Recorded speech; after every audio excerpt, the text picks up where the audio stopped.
सब कुछ क्लियर आ रहा है? चलिए फिर आज के क्लास के लिए आप स्क्रीन पर देखिए। आइए अगले टॉपिक पे चलते हैं।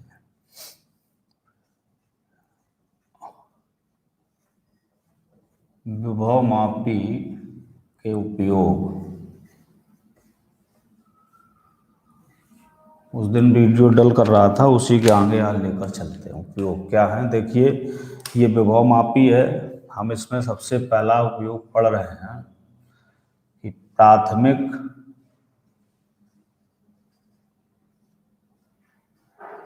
सेल का आंतरिक उपयोग ज्ञात करना।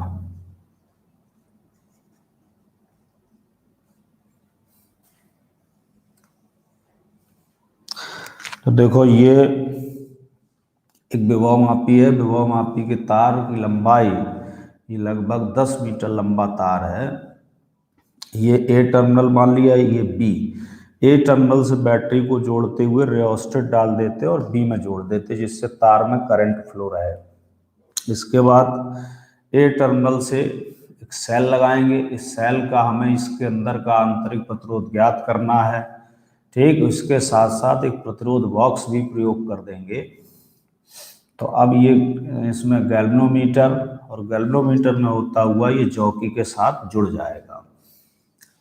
ठीक है बेटा, सभी को ये क्लियर हो गया होगा। ये फिगर इस तरीके से, ये ए टर्मिनल से एक सेल, इसके बाद प्रतिरोध बॉक्स, ये कुंजी K2 और ये शंट, इस तरीके से आके यहाँ पे जॉकी के साथ यहाँ पे आ गया। तो ये जॉकी जहाँ पर टच करेगी वहाँ आप समझ लीजिए कि यहाँ से यहाँ तक जितने भी तार हैं, ठीक, तो ये हो जाती है शून्य विक्षेप की स्थिति। यहाँ पर जितनी भी लंबाई होगी ये सब शून्य विक्षेप की स्थिति हो जाएगी।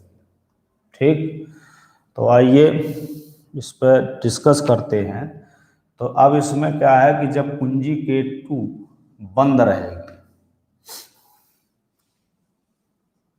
जब कुंजी K2 बंद रहेगी, तब जो ये जो सेल का प्रतिरोध बॉक्स, सॉरी, जब सेल के लिए हम पॉइंट लेंगे शून्य विक्षेप की स्थिति, तब जब कुंजी K2 बंद रहेगी, अब मान लिया, माना शून्य विक्षेप की स्थिति बिंदु ए से L1 है। क्या है?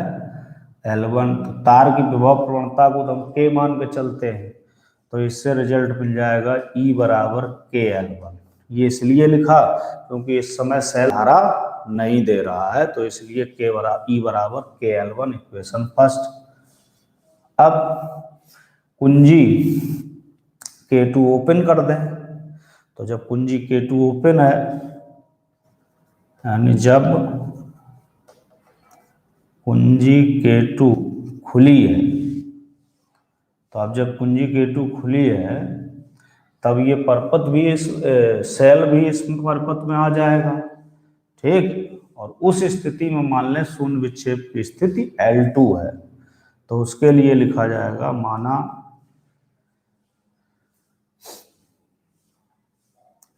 इस स्थिति में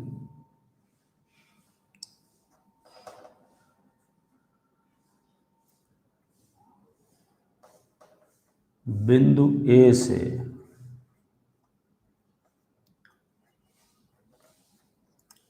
शून्य विक्षेप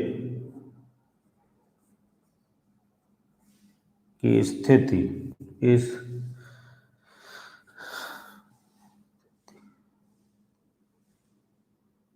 स्थिति में बिंदु ए से शून्य विक्षेप की स्थिति L2 है। क्या है? L2। मतलब ये सभी बच्चे समझ रहे होंगे कि जब कुंजी K2 खोल दिया तो अब ये परपथ भी आ गया, तो सीधी सी बात है शून्य विक्षेप की स्थिति, ये सेल भी इसमें आ गया तो अब शून्य विक्षेप की स्थिति बदल जाएगी। तो L2 है, इस समय सेल क्या होगा, धारा दे रहा होगा, तो V इक्वल टू हो जाएगा K L2 इक्वेशन से। अब सेल का आंतरिक प्रतिरोध आप लोग जानते हैं, सेल का आंतरिक प्रतिरोध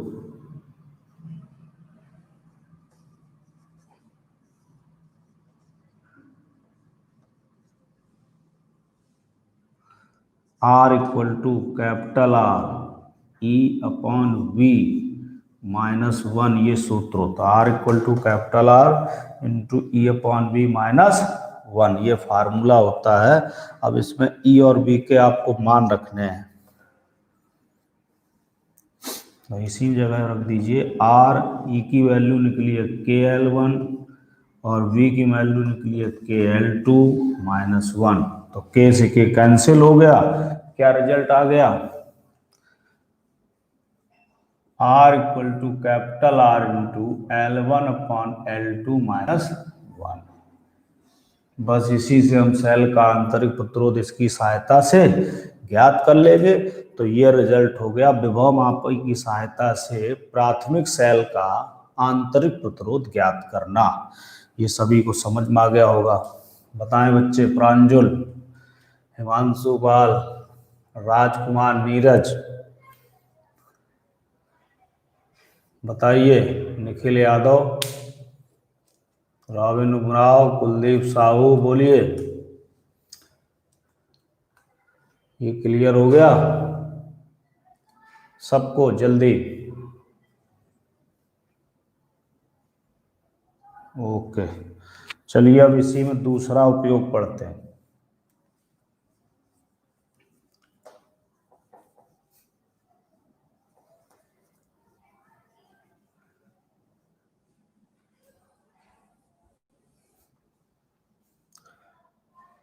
यहां से बदल देंगे,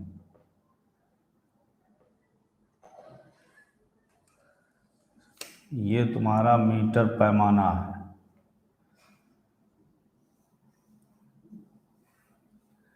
अब दूसरा उपयोग है दो सेलों के विद्युत वाहक बलों में तुलना करना।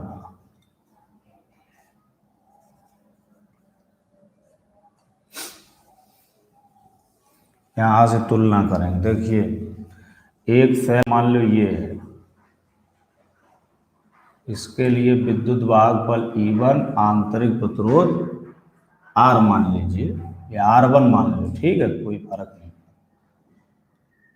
इसको ऐसे बंद कर दीजिए, ये प्लस का है, ये माइनस का है। एक कुंजी डाल दो यहाँ, इसके बाद दूसरा ले जाओ,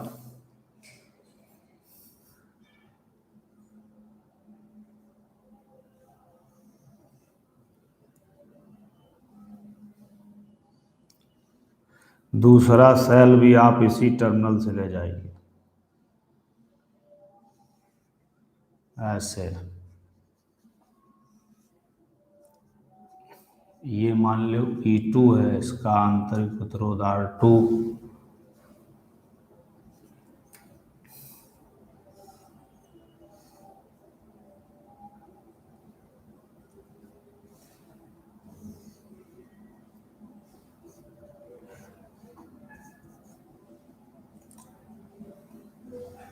इस प्रकार का समायोजन कर लीजिए,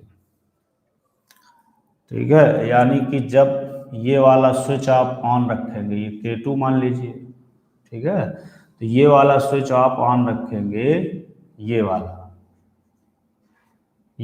तो परपथ में ये सेल पड़ जाएगा, और जब आप ये वाला स्विच ऑन रखेंगे तो परपथ में ये वाला, ये बंद कर देंगे तो ये वाला सेल आ जाएगा, ठीक। तो हम देखो, सबसे पहले जब परपथ में सेल E1 लगा हुआ है, यानी ये कुंजी आपने ऑन रखी है, ये बंद रखी है।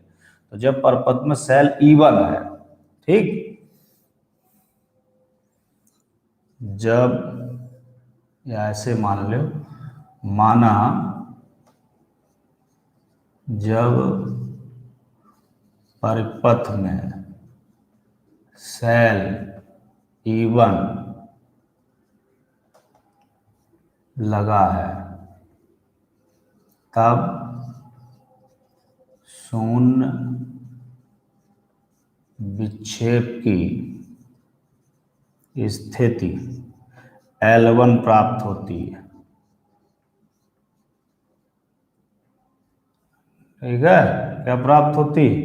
L1। जब तब शून्य विक्षेप की स्थिति क्या प्राप्त होती है? L1। तो अब ये सेल लगा हुआ है, तो अब क्या हुआ है कि इसमें सेल का विद्युत वाहक बल क्या लिख रहा है बेटा? ये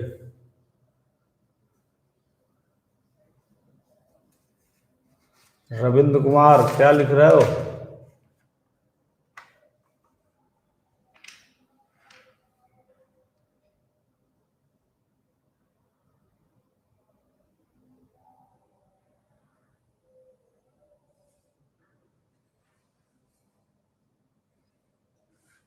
कुछ लिख रहा था क्या?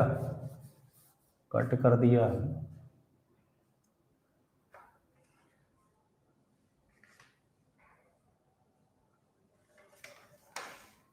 नहीं लिख रहा, चलिए कोई बात नहीं। तो ये L1 हो गई, ठीक। तब जब ये सेल डला हुआ है E1 वाला, KL1 इक्वेशन डाल दो फर्स्ट। इसके बाद माना जब परिपथ में, अब एक बार अब ये लगा दिया, अब इसको आप कर देंगे, इसको लगा देंगे। जब परिपथ में सेल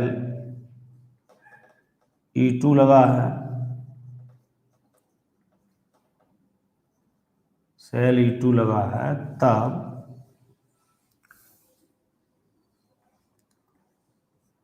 शून्य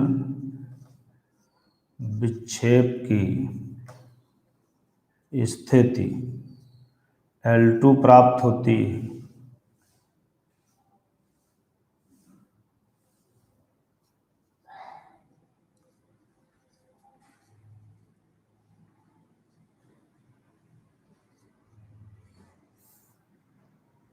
L2 प्राप्त होती है। इस स्थिति में E2 equal to KL2 equation second dividing equation first, sorry, equation first divided by second. तो E1 upon E2 equal to KL1 upon KL2। के से के कैंसिल हो गया, क्या आ जाएगा? E1 upon E2 equal to L1 upon L2। ये result आ जाएगा, ठीक।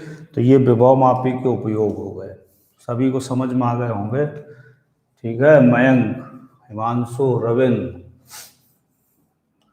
बताओ बच्चा, शशांक, सचान, ये क्लियर हो गया। ये विभव मापी के उपयोग हैं। इनके उपयोग देखिए थ्योरेटिकल में तो आ सकते हैं, लेकिन न्यूमेरिकल भी इनसे बन सकता है। समझ गए सभी?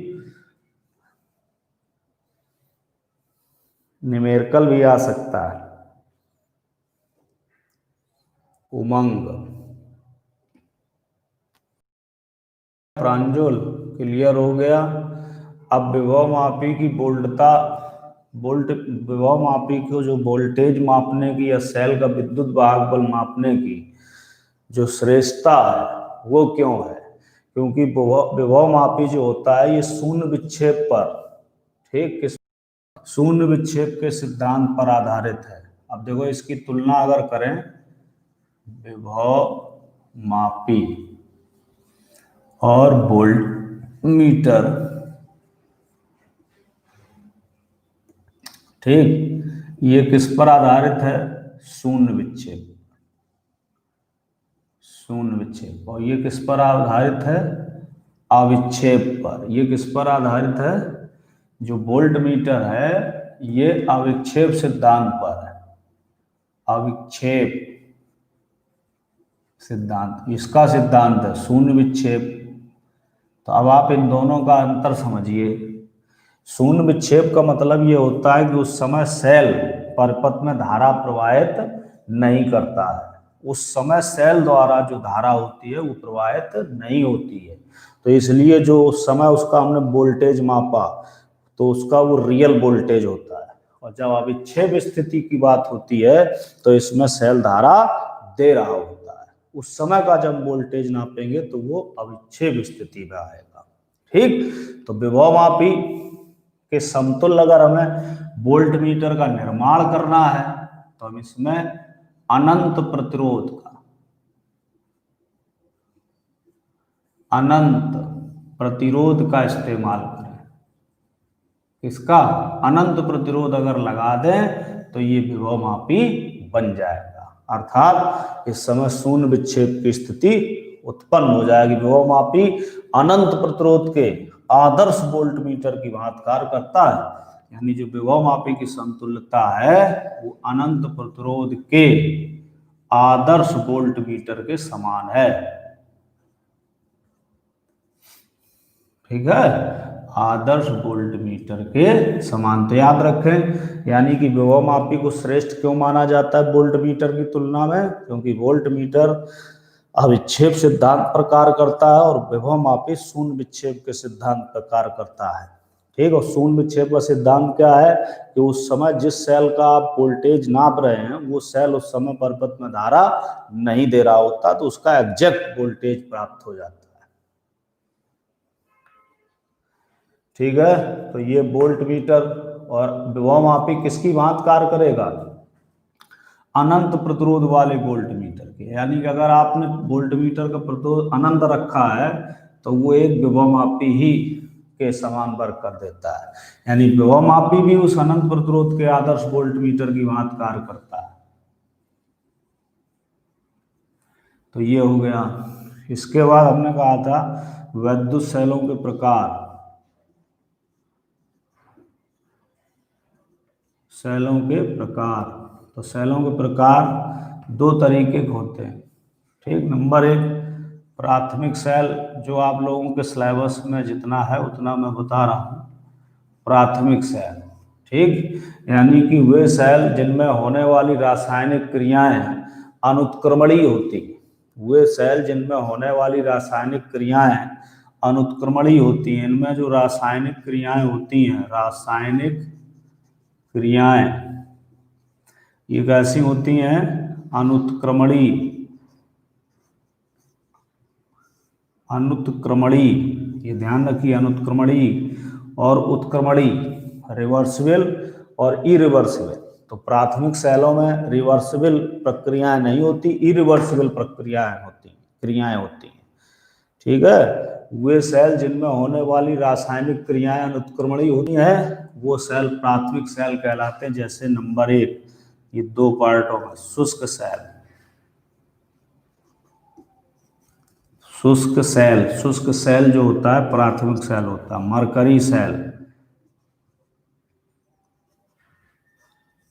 ये भी सेल कौन सा होता है, प्राथमिक सेल। ठीक, अनुत्क्रमणिक मतलब ये यूज एंड थ्रो वाले। ठीक है, यूज किया फेंक दिया, तो इन सेलों को हम कौन से सेल बोलते हैं, प्राथमिक सेल, यानी दोबारा इनको चार्ज आप नहीं कर सकते। दूसरा नंबर द्वितीयक सेल,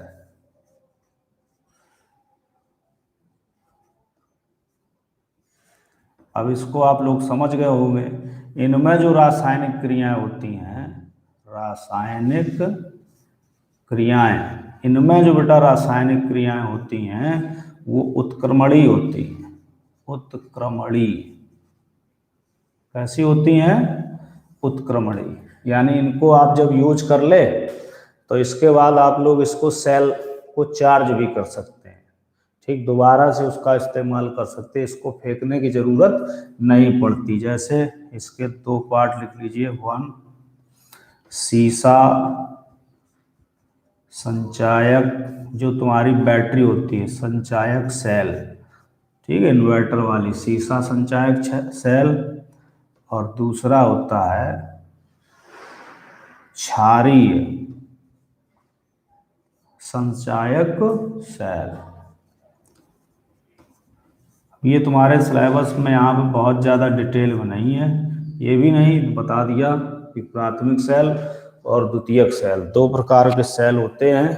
ठीक, प्राथमिक सेल में रासायनिक क्रियाएं उत्क्रमणीय होती हैं और द्वितीयक सेल में रासायनिक क्रियाएं उत्क्रमणीय होती हैं। तो ये बात आप लोग सभी समझिए, प्राथमिक सेल में रासायनिक क्रियाएं कैसी होती हैं बताइए? अनुत्क्रमणी, जिसमें कुल मिला के ऐसे याद रखें, जो हम एवर रेडी का सेल उपयोग करते हैं उसमें क्या होता है, उसको हमने एक बार प्रयोग किया और इसके बाद उसको थ्रो कर दिया, फेंक दिया, तो ये सेल हो जाते हैं। ठीक, और द्वितीयक सेल जो होता है इसमें रासायनिक क्रियाएं उत्क्रमणीय हो जाती हैं, जैसे सीसा संचायक सेल और क्षारीय संचायक सेल, यानी इनको हम चार्ज कर सकते हैं। तो ये सबको समझ में आ गया होगा बच्चों?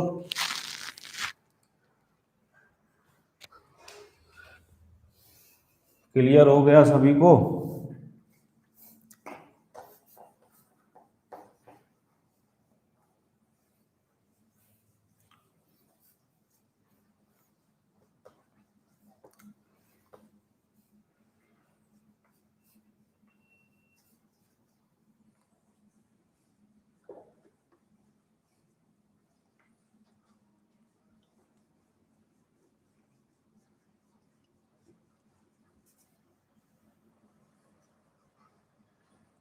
चलिए, इसके बाद यदि तार की लंबाई को खींचकर n गुना कर दी जाए, जैसे एक डेरिवेशन आ जाए कि तार की लंबाई को खींचकर n गुना कर दिया जाए, तार की लंबाई को खींचकर n गुना कर दिया जाए, तब तार का प्रतिरोध क्या हो जाएगा? देखो, वैसे डायरेक्ट आप लोग लिख सकते हैं कि R dash equal to n square R। आइए इसको समझते हैं।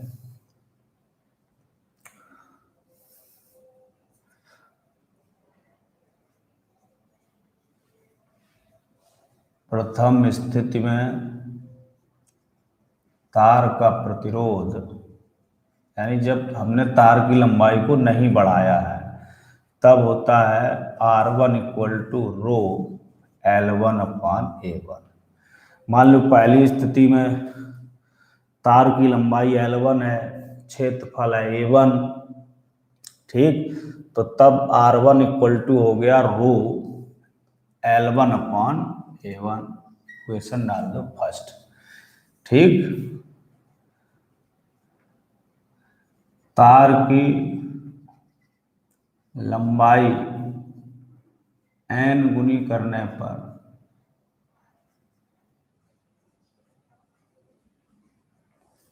मान लीजिए, जैसे मान लो ये ऐसी परिस्थिति है, ये पहली स्थिति है, यहाँ से इसकी लंबाई L1 है। ठीक, और जो क्षेत्रफल है वो इसका ऐसे बना दो, इसका ये क्षेत्रफल है, ये A1 है, A1। ठीक है, अब क्या हुआ कि तार की लंबाई को n गुना कर दिया, n गुना,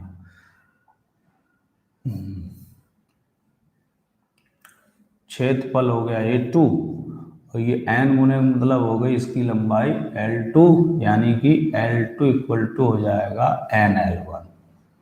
ये इसमें याद रखिए। ठीक, तार की लंबाई n गुनी करने पर प्रतिरोध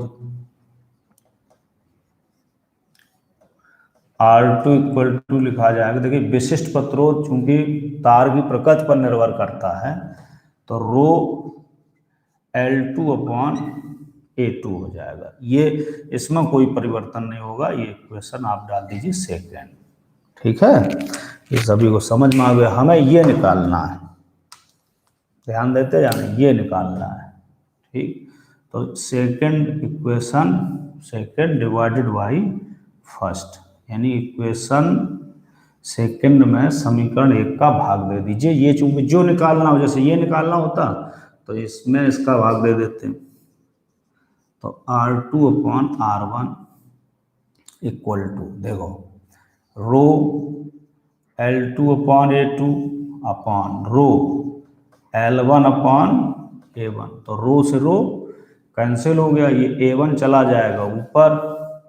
ठीक, तो रिजल्ट आ गया R2 upon R1 equal to A1 upon A2 और इंटू L2 अपॉन L1 डाल दीजिए इक्वेशन थर्ड। ये एक रिजल्ट मिला रेशियो का। ठीक, अब देखो चूंकि ये तार है, तो जैसे ये तार अगर 10 किलोग्राम का है तो ये तार भी तो 10 किलोग्राम का है। बताओ, वही तार हमने क्या किया है, खींचकर बढ़ा दिया। तो जो तार बेटा ये 10 किलोग्राम का है वो ये भी 10 किलोग्राम का है, यानी इन दोनों के द्रव्यमान कैसे हैं, समान। तो इसके लिए हम क्या लिख सकते हैं, तो ये बात ध्यान देना, ये हमने खींच के बढ़ाया है इसी को, तो द्रव्यमान तो वही रहेगा। क्लियर हुआ? तो तार का द्रव्यमान दोनों परिस्थितियों में लिखें, स्मॉल एम बराबर, देखिए द्रव्यमान बराबर होता है आयतन गुणा घनत्व। क्या होता है? आयतन गुणा घनत्व। इसका आयतन, तो इसका आयतन क्या होगा, मान लो V1, घनत्व क्या रहेगा D, यानी इसका घनत्व इसका घनत्व बराबर, तो V2 इंटू D, घनत्व तो वही है, घनत्व तो पदार्थ पर निर्भर करता है। ठीक, तो ये बन गया M equal to V1D equal to V2D। तो M इक्वल टू, अब इसका आयतन लिख दें, इसका क्षेत्रफल है A1, लंबाई है L1, तो इसको हम लिख सकते हैं A1 L1D equal to A2 L2D। बताओ बच्चों, ये क्लियर हुआ? प्रांजल बताइए जल्दी, सचिन, रॉबिन, मयंक मिश्रा, बोलो बेटा क्लियर हो गया ये बात द्रव्यमान वाली? रविंद्र कुमार बोलो जल्दी, ये द्रव्यमान की क्लियर हो गई कि A1 L1D equal to A2 L2D क्यों हो रहा है? क्योंकि द्रव्यमान बराबर आयतन गुणा घनत्व। ठीक, तो इसका भी द्रव्यमान और इसका भी द्रव्यमान दोनों कैसे हैं, समान। तो इससे इसको लिखा, आप D से D कैंसिल कर दीजिए। तो अब देखिए इन दोनों रेशियो को हम अलग लेके चलते हैं कि अगर हम A2 इधर ले आए तो A1 upon A2 equal to L2 upon L1 मिल जाएगा। क्या मिल जाएगा? L2 upon L1। क्लियर? अब इसका उपयोग करें हम इक्वेशन थर्ड में, फ्रॉम इक्वेशन थर्ड। तो देखो R2 upon R1 equal to A1 upon A2 की जगह क्या लिख दो, L2 upon L1 into L2 upon L1। तो ये हो गया L2 अपॉन L1 का होल स्क्वायर। तो R2 upon R1 equal to, L2 की वैल्यू क्या है, NL1, N गुना किया गया, तो NL1 अपॉन L1 का होल स्क्वायर, L1 से L1 कैंसिल, तो R2 upon R1 equal to N square. ठीक है, या R2 equal to N square R1। आप सीधे इसको प्रयोग कर सकते हैं या इस तरीके से प्रयोग कर सकते हैं। ठीक, तो ये रिजल्ट आ गया। अब देखो इसी में कभी कभी परसेंटेज पूछ दिया जाता है, कि L लंबाई में 3% की वृद्धि हो जाए तो प्रतिरोध तार में कितनी वृद्धि होगी। तो यहाँ तक आप एक जैसा लगा के लाएंगे, ये R2/R1 इक्वल टू L2/L1 का होल स्क्वायर। और अगर क्षेत्रफल में वृद्धि दे दे, देखो यहाँ पे दोनों रिजल्ट देखिए, अगर क्षेत्रफल में उसने परिवर्तन दिया है और लंबाई का जिक्र नहीं है, तो फिर आप लोग क्या करेंगे कि L2/L1 की जगह पर A1/A2 रखेंगे। यानी इससे देखो दूसरा रिजल्ट प्राप्त हो सकता है, इसी से R2/R1 इक्वल टू A1/A2 का होल स्क्वायर। यानी दो ये सूत्र मिल सकते हैं, एक ये हो सकता है और एक ये हो सकता है। ये ध्यान रखिए, दो फार्मूले प्राप्त हो जाएंगे, R2/R1 इक्वल टू A1/A2 का होल स्क्वायर और या R2/R1 इक्वल टू L2/L1 का होल स्क्वायर। जब क्षेत्रफल में परिवर्तन दे तो इस सूत्र का इस्तेमाल करेंगे इसके बाद, और जब लंबाई में परिवर्तन दे तो इसका इस्तेमाल करेंगे। ठीक है, तो अब देखिए, अगर हमें प्रतिशत वृद्धि निकालनी है, क्या निकालनी है, प्रतिशत वृद्धि, तो इसी के बाद आप लोग क्या करेंगे, यहीं से मैं लिख रहा हूं, प्रतिरोध में प्रतिशत परिवर्तन, क्योंकि कमी भी हो सकती है, प्रतिशत परिवर्तन क्या होगा, देखो परिवर्तन R2/R1 माइनस 1 इंटू 100 क्या होगा, R2/R1 माइनस 1 इंटू 100। बस ये सूत्र आप इस्तेमाल कर देंगे, प्रतिशत परिवर्तन आ जाए। यानी आपने R2/R1 निकाल लिया, उसमें से आप क्या करें, एक माइनस करें और 100 का गुणा कर दें, तो वो परसेंटेज परिवर्तन प्राप्त हो जाएगा। ये आप लोग सूत्र याद रखिए, जब कभी सवाल में प्रतिशत परिवर्तन पूछा जाए तो इस प्रकार से उसको हम सॉल्व कर सकते हैं। ठीक है, अब बताइए बच्चों, बताओ मयंक, प्रांजुल, बताओ बेटा, गोविंद साहू, कुलदीप, बोलो बच्चे जल्दी।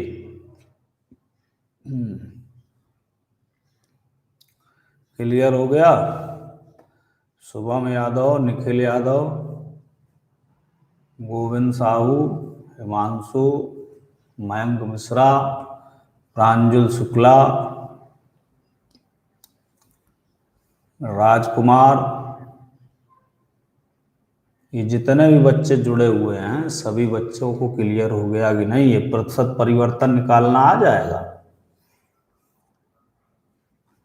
सबको? चलिए तो फिर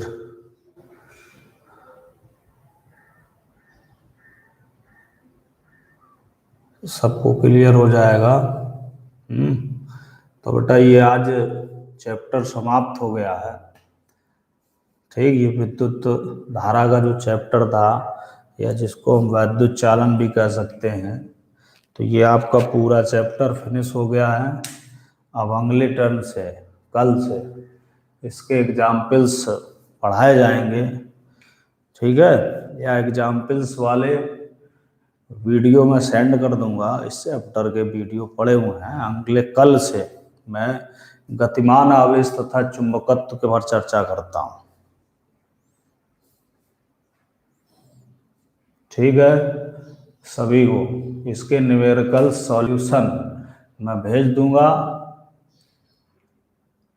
ठीक है प्रांजुल, कुलदीप, इसका सब न्यूमेरिकल सॉल्यूशन विद एग्जाम्पल्स के हैं, वो मैं सेंड कर दूंगा आपको ग्रुप में। या अब मैं इसको चेंज करने जा रहा हूँ, एक आप लोग, एक ऐप है उसको आप लोग डाउनलोड करिए। ठीक, जो बच्चे हमसे जुड़े हुए हैं उन्हीं को अब केवल मटेरियल मिलेगा, बाकी किसी को मटेरियल नहीं मिलेगा। ठीक। एक ऐप है टेकमिंट, सभी बच्चे ध्यान दें, इस ऐप को आप लोग डाउनलोड कर लें अपने मोबाइल पे। ठीक है, इस ऐप को आप लोग डाउनलोड कर लीजिए, टेकमिंट ऐप को। तो जब आप इस टेकमिंट ऐप को डाउनलोड कर लेंगे, मयंक मिश्रा, हाँ, चैप्टर की थ्योरी पीडीएफ, जो पिछले चैप्टर के भी सभी आपको उसी ऐप पर मिलेंगे।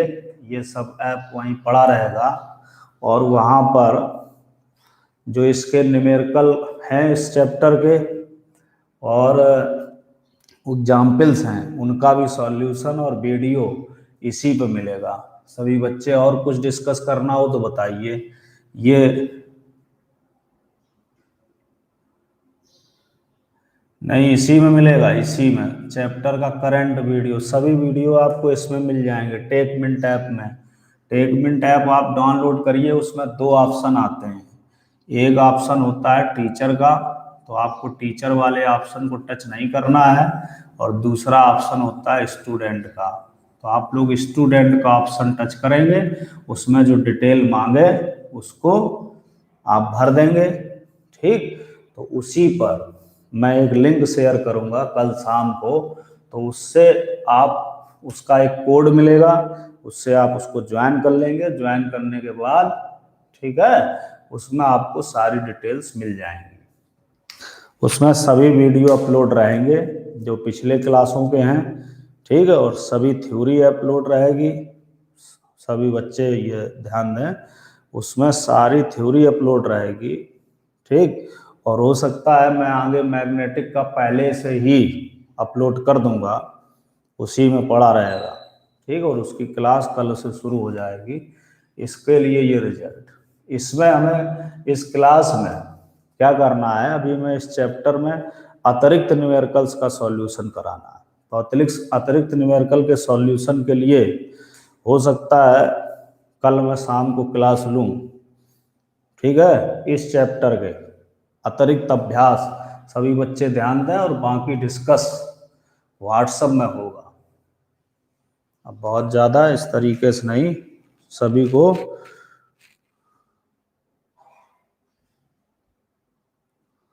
हाँ हाँ, बाद में आप लोग वीडियो देख सकते हैं। ठीक है, उसमें ऑलरेडी आपका वीडियो पड़ा रहेगा, वो आप जब चाहें तब देख सकते हैं, लेकिन केवल वही बच्चे देखेंगे जिनको भेजा जाएगा। ठीक, और सभी जितने बच्चे जुड़े हुए हैं, एक बात और ध्यान रखें, दोबारा से आप लोग अपनी अपनी ईमेल आईडी सेंड करिए मेरे पास सभी से, क्योंकि मेरा सेट जो है गड़बड़ हो गया था। ठीक, तो ईमेल आईडी सबकी इधर उधर हो गई, पता नहीं चल रहा किसकी ईमेल आईडी है।